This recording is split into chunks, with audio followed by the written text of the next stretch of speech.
Chaupal in village में आज हम आपको एक ऐसे दुर्लभ पक्षी का जिक्र करने जा रहे हैं जो करीब 2.5 दशक पहले अचानक इलाके से लुप्त हो गया था।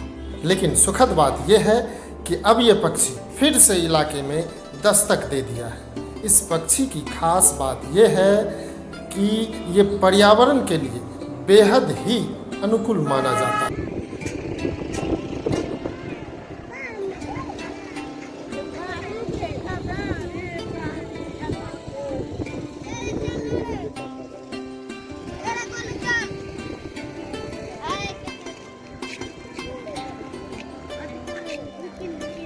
गिद्धों की बदसूरती या फिर किस्से कहानियों में उनके विषय में सुनकर चाहे हम जैसी भी राय रखते हों, लेकिन इसके संदर्भ में एक बात तो सच है कि वह अपने अस्तित्व को लेकर आज तक लड़ाई लड़ रही है। आज सुपौल के इलाके में 2.5 दशक के बाद दुर्लभ गिद्ध बड़ी तादाद में दिखे हैं, जो लोगों के लिए कौतूहल का विषय है।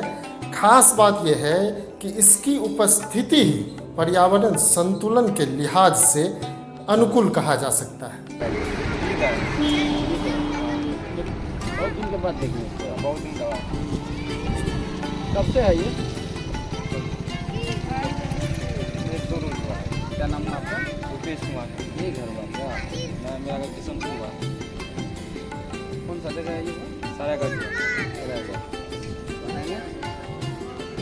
त्रेता युग से ही गिद्ध का जिक्र हमारे यहाँ सम्मान से की जाती रही। रामायण जैसे धार्मिक ग्रंथ में भी गिद्ध के राजा जटायु का वर्णन किया गया है। कहा जाता है कि जब रावण सीता को हरण कर ले जा रहे थे, उस समय वायु मार्ग में जटायु नामक गिद्ध ने उसे रोकने के लिए भरसक प्रयास किया और इससे वो अपने प्राणों की आहुति भी दी थी।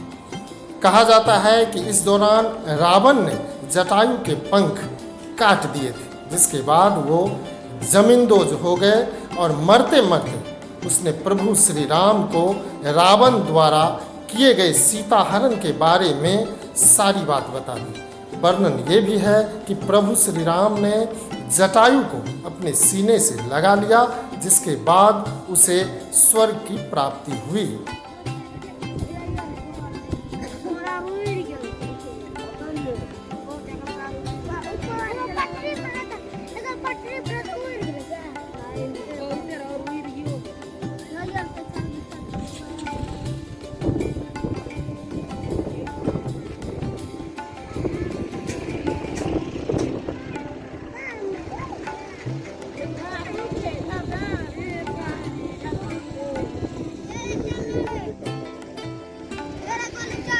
आज के दौर में गिद्ध के वंशजों को लोग घृणा की दृष्टि से देखते हैं। इसकी वजह इसकी खास खान पान की आदतें और इसके बदन से आती दुर्गंध बताई जाती है। इसी वजह से गिद्ध को अशुभ भी माना जाता है। अगर वो घर आदि पर बैठ दिख गए तो उस घर को लोग त्याग देते हैं अथवा उसकी पूजा पाठ द्वारा ही शुद्धि की जाती है। गिद्ध ज़्यादातर खुले क्षेत्र में, जैसे शमशान, जहाँ इंसान अथवा पशु पक्षी के सब हों, वहाँ दिखते हैं। जानकार कहते हैं कि गिद्ध की दृष्टि बड़ी ही पैनी होती है तथा सूंघने की शक्ति भी काफ़ी तीक्ष्ण होता है। इसी वजह से वो आसमान में बहुत ऊपर से ही ज़मीन पर मुर्दों को ढूंढ लेते हैं। बावजूद गिद्ध एक ऐसा पक्षी है जो पर्यावरण संतुलन के लिहाज से काफ़ी अनुकूल माना जाता है।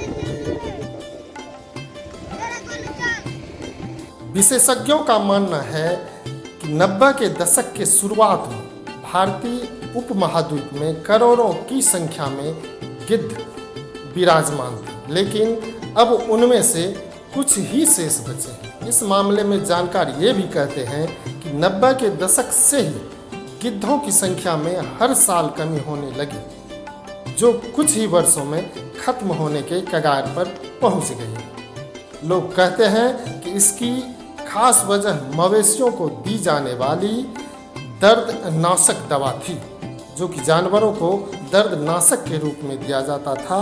इस दवा को खाने के बाद जो जानवर मर गए, उनके मांस को खाकर गिद्धों की प्रजाति भी खत्म होने लगी थी। सारा का जुआ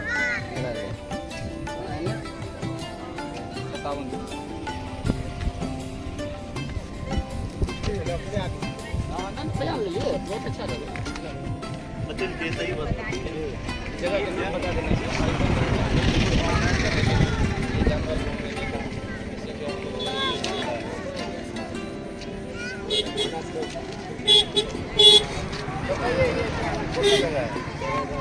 बढ़िया बात है।